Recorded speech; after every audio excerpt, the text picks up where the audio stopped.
नमस्कार, सत साहेब, जय भीम, नमो बुद्धाय। साथियों, इस देश में जो लड़ाई लड़ी जा रही है, उस लड़ाई में सभी अपना अपना हिस्सा दे रहे हैं। लेकिन अफसोस की बात यह है कि इस देश का जो 85% बहुजन है, वह इसमें हिस्सा बहुत कम मात्रा में ले रहा है। और वो जो हिस्सा ले रहा है, वह ऐसे लोगों के साथ ले रहा है कि देश निर्माण में उसका कोई सहयोग नहीं हो रहा है। दो विचारधाराओं की लड़ाई है जो भारत में चली आ रही है, सदियों से चली आ रही है। उन दो विचारधाराओं के ऊपर जब तक ध्यान नहीं जाएगा, तब तक इस बात को समझ नहीं पाओगे कि देश में दिन प्रतिदिन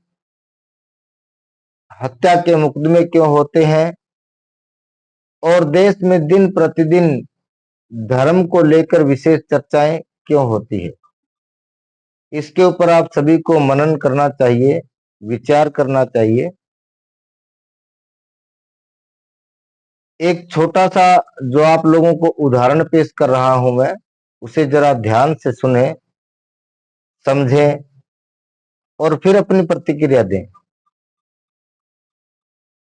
हमारे देश में वे लोग हैं जो धर्म का प्रचार हिंदू कह के कर रहे हैं और उस धार्मिक प्रचार में वे सभी को शामिल कर रहे हैं और उस सम्मिलित रूप के अंदर इस पूरी सृष्टि को, जहां वो एक ही परमात्मा की बनाई हुई बताते हैं, उसी के अंदर फिर वो इसका विभाजन कर देते हैं। और ये विभाजन इतनी बारीकी से किया हुआ है कि अब के समय उन 85% बहुजनों को ये मालूम नहीं हो रहा है कि असल में वो किस हिस्से में है और किसके पाले में है। उन्हें रहना अपने समाज में ही होता है, रहना अपने, जिसको भारत में जाति कहा जाता है, उसी जाति में होता है। उसी जाति में उसको अपने सारे रिश्ते करने होते हैं, सारी सामाजिक रीति रिवाजों को निभाना होता है। उन्हीं जाति संबंधों के अंदर वो रहता है। तो फिर आप यहां से कुछ बात को समझिए जो आपके समझ में आने लायक है। भारत में एक परंपरा जो भागवत, पुराण, गीता, रामायण या वेद इत्यादि, इन सभी को लेकर के प्रचार कर रही है। उनके मठाधीश्वर बने हुए हैं, उनके मंडलेश्वर बने हुए हैं, उनके बहुत बड़े बड़े आश्रम और बड़ी बड़ी संस्थाएं बने हुए हैं। इस बात का विचार करेंगे, भारत में एक विचार चलता है कि आप यदि ईश्वर को मानते हैं, ईश्वर के प्रति समर्पित होते हैं, तो वह आपकी सभी मुश्किलों को हल करता है। वो ईश्वर, वो परमात्मा सभी मुश्किलों को हल करता है। इस बात के सबूत क्या है?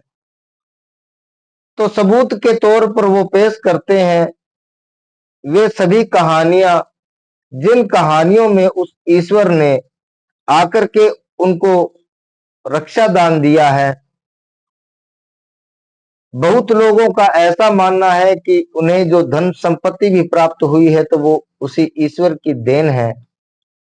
और फिर वे इसके लिए विभिन्न प्रकार की विधियां इस्तेमाल करते हैं और लोगों में प्रचार करते हैं कि आप इस प्रकार की विधि को इस्तेमाल करेंगे तो वह जो नाना प्रकार के नामों से सुशोभित है ईश्वर,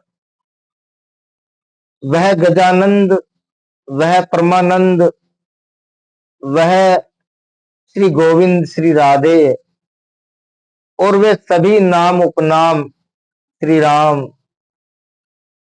सभी आपका पूर्णतः सहयोग करेंगे और आपको भरपूर लाभ देंगे।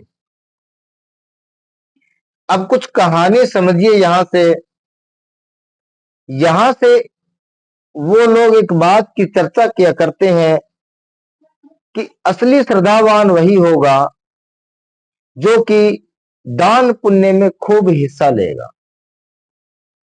वह जो सबकी सेवा करेगा, संतों की सेवा करेगा, आए हुए घर मेहमानों की सेवा करेगा और ईश्वर को समर्पित रहेगा। तो साथियों, आप इसका एनालाइज करना, आप इसका विश्लेषण करना, आपको पता चलेगा कि वे जिनका नाम लिया करते हैं, ब्राह्मण, बनिया, ठाकुर,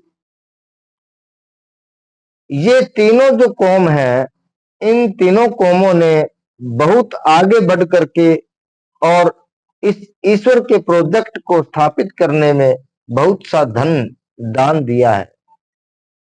बहुत सी जगह आपको सुनने को मिलेगा भूमि दान कर दी जाती है और संपत्ति लुटा दी जाती है उस ईश्वर के नाम पर। तो फिर वो रक्षा करने आता है, और वो रक्षा करने कब आता है, उसका टाइम टेबल क्या होता है, तो इसके लिए वो बयान करते हैं कि उसका टाइम टेबल उस व्यक्ति की मनोदशा और उसके समूचे समुदाय पर किसी भी प्रकार का जब कोई संकट आएगा तो संकट की घड़ी में वे उसके साथ खड़े रहेंगे। ये ऐसा वादा उनका होता है। वो कहते हैं ये लोक भी आपका सुखी रहेगा और परलोक भी आपका सुधर जाएगा। इस प्रकार के विचार वो दिया करते हैं।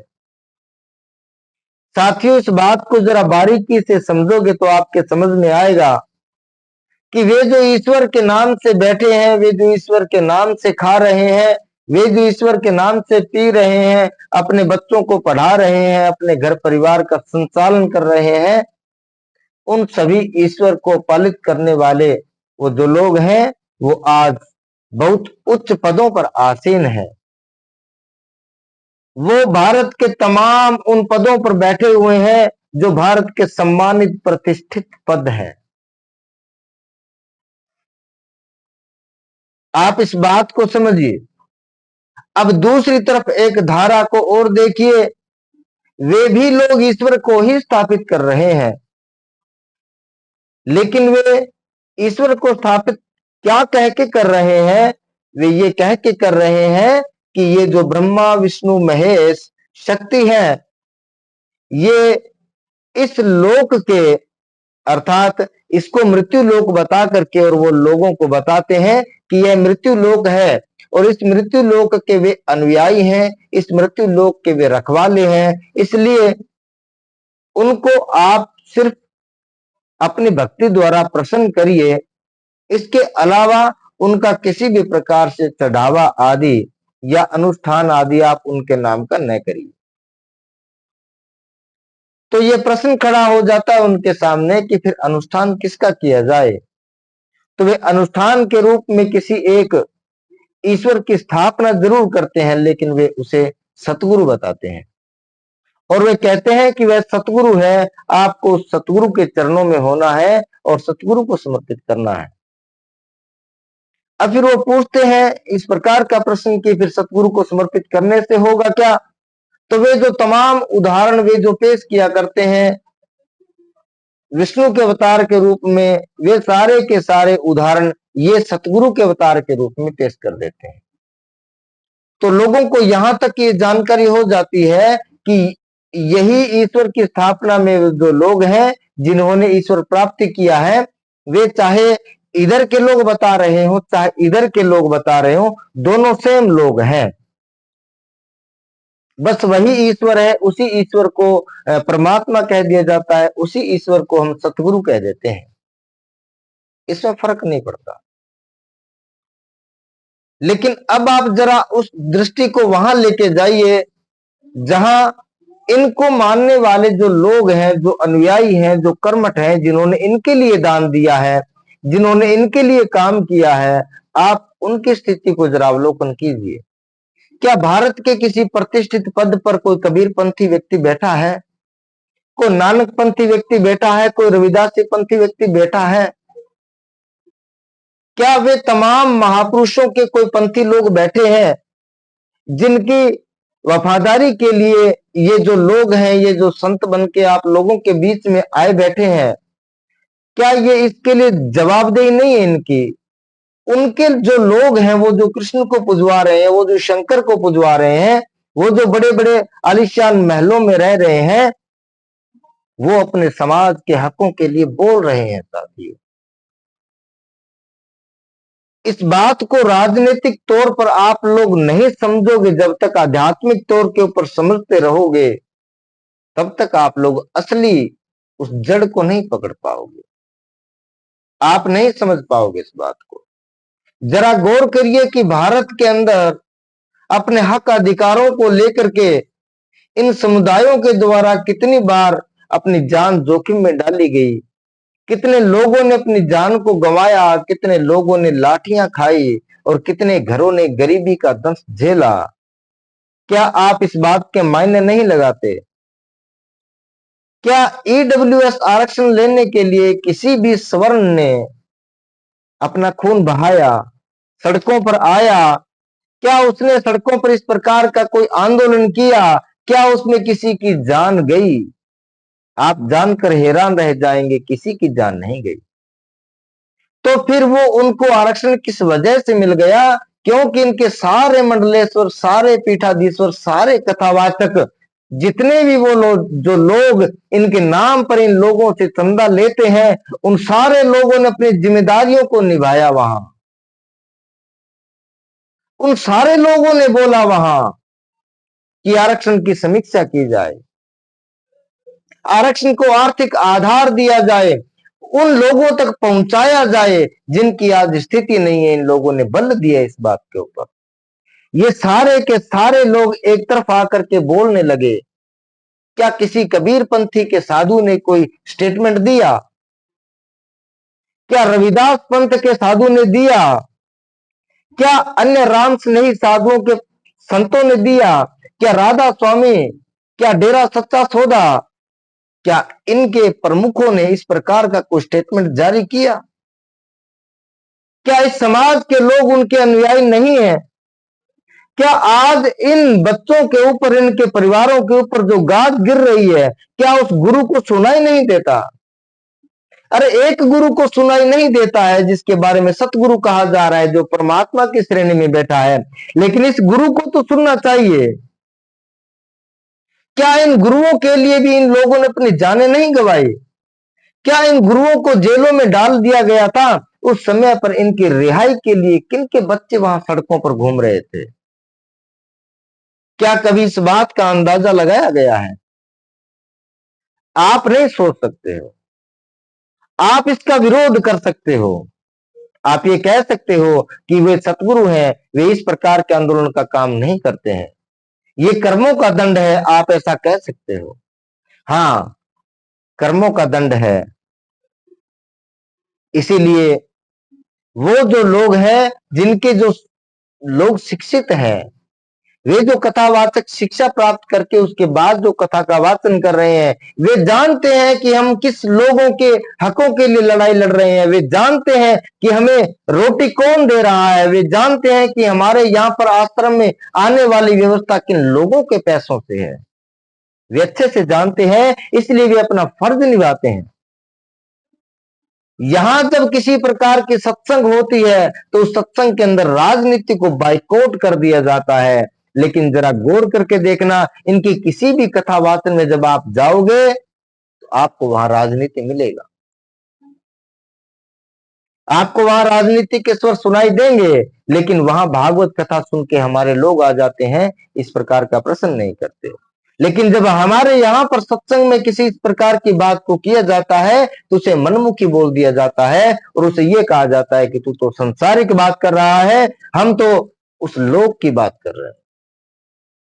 अरे उस लोक में जाया जाएगा तब देखा जाएगा। आप जिस लोक में रह रहे हैं, क्या वहां पर सिर्फ यही रहे कि कर्मों का दंड भोगते रहे? अब किस कर्म का दंड मिला है, इसका क्या ब्यौरा है और किसके पास है? मैं जानता हूं वीडियो में बातें लंबी हो रही है, लेकिन मैं आप लोगों को ये बात लंबी इसलिए बता रहा हूं क्योंकि जानने के लिए हमें इसकी जड़ में जाना होगा। अब आपको एक रास्ता बताता हूं कि इन दोनों के बीच के अंदर जब आप रास्ता देखोगे तो आपको नजर आएगा, बौद्धों का रास्ता देखिए। बौद्धों ने जो अपना अनुशासन बना रखा है, जो अपना मिशन चला रखा है साथियों, उस मिशन में जब आप लोग जाकर के बातों को सुनोगे तो आपको देश के इतिहास की बात मिलेगी, आपको देश के पुरातत्व विभाग की बात मिलेगी, आपको देश के विज्ञान की बात मिलेगी, आपको देश की तरक्की की बात मिलेगी, आपको समानता की बात मिलेगी, आपको ज्ञान की बात मिलेगी। आपका ज्ञान कौशल बढ़ेगा, आपकी बुद्धि क्षमता बढ़ेगी, आपके शब्दों की ताकत बढ़ेगी। लेकिन यहां जाओगे तो यहां आपको डर मिलेगा, किसी परमात्मा का डर मिलेगा, किसी काल का डर मिलेगा, किसी इलोक के सुखों को त्याग करके परलोक में जाकर के सुख भोगने की परिकल्पनाएं मिलेंगी आप लोगों को। लेकिन बौद्धों के यहां ऐसा नहीं मिलेगा। बौद्धों के यहाँ बोर्ड रखा जाता है, बौद्धों के यहाँ किताबें रखी जाती है, बौद्धों के यहाँ पर वो सारी स्टेशनरी होती है जो एक विद्यार्थी के लिए जरूरी होता है। और यहाँ प्रसाद रखा जाएगा विभिन्न प्रकार का, यहाँ मालाएं रखी जाएंगी विभिन्न प्रकार की, और यहाँ पर चादरें रखी जाएंगी विभिन्न प्रकार की। ये अंतर है। इसीलिए जब बौद्ध देश के अंदर किसी इस प्रकार की बात आती है तो बौद्ध अपनी जिम्मेदारी निभाता है। एक बौद्ध भिक्षु जो होता है वो अपने अनुयायियों को अंधेरे में नहीं रख रहा, वो देश के लिए बोल रहा है, वो अपने जीवित होने का प्रमाण दे रहा है। जबकि यहाँ के ये जो लोग जिन्होंने 85% बहुजन को अपने पीछे लगा रखा है, क्या वे इनके हकों की लड़ाई लड़ते हैं? आप एक एनालिसिस और करके देखना, देश के उन तमाम जगहों पर जाकर के देखना जहां पर धार्मिक आचरण हो रहा हो, और वहां जाकर के जरूर देखना जिस धार्मिक आचरण के अंदर सत्संग का पंडाल लगा हो और जहां पर लंगर का पंडाल लगा हो। आप जानोगे तो आपको पता चलेगा कि वहां 80 से 90% लोग SC ST OBC के होते हैं। SC ST OBC के।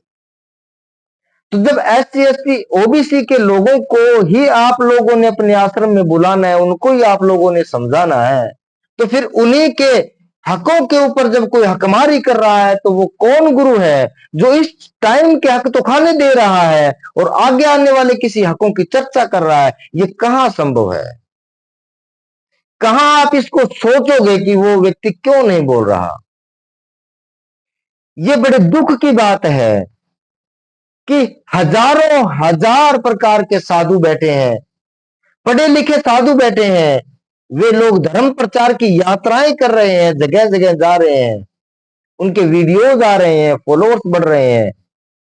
लेकिन मैं बड़ा हैरान हूं कि वे लोग स्टेटमेंट जारी नहीं करते हैं कि एक ऐसे, और एक और बता दूं, वो सारे के सारे साधु ऐसे हैं। आपको बता देता हूं, ये जितने भी साधु लोग हैं, वो जो कबीर की, नानक की, गोरख की, रविदास की जो बात करने वाले जो लोग हैं, आप पक्के जान लीजिए ये लोग ब्राह्मण नहीं है, सवर्ण नहीं है, ये सारे लोग, ये सभी लोग SC ST OBC के। लेकिन फिर भी जब अपने हकों की कोई बात आती है तो ये परमात्मा के नाम पर सब कुर्बान कर देते हैं, कुछ नहीं समझते वे इन बातों को। इसलिए मेरा आप सभी लोगों के सामने ये मेरा मत था, मैंने रखना था। वीडियो लंबा हुआ इसके लिए मैं आप लोगों से ये क्षमा यात्रा नहीं करूंगा और न किसी प्रकार का निवेदन करूंगा। वीडियो बड़ा हुआ है, इसके पीछे कारण था कि मुद्दा जो था वो गंभीर था।